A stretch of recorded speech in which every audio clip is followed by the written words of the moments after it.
Un des personnages qui a marqué l'histoire de la verrerie namuroise est Sébastien Zoude.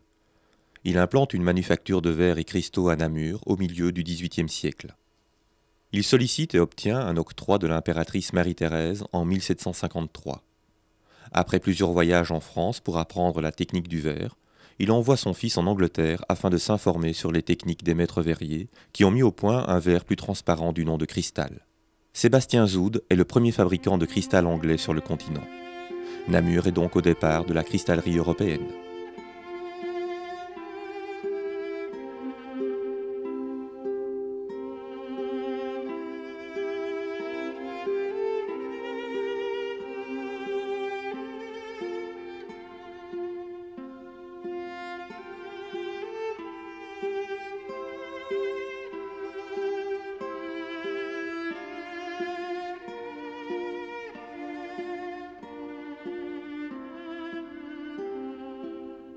Petit village de la Famenne, Vonêche fait partie de l'entité de Beaurain.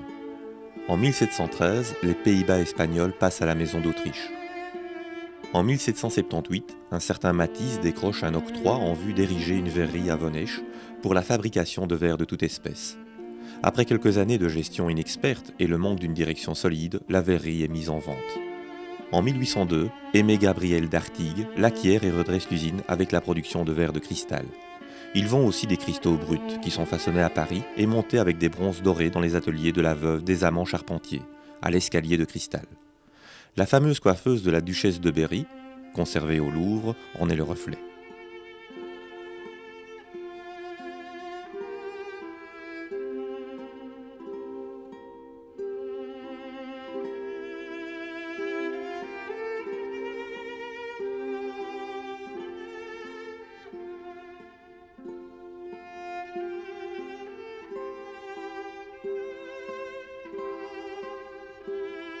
Son souci de perfectionnement du cristal le conduit à la production d'un cristal de 50 à 70% moins cher.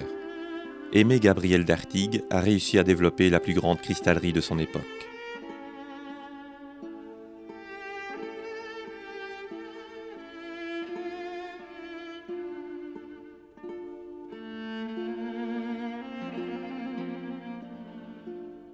La perte du marché français, puis hollandais, mais surtout la révolution belge en 1830 furent fatales à la cristallerie de Vonêche et l'obligèrent à fermer définitivement ses portes.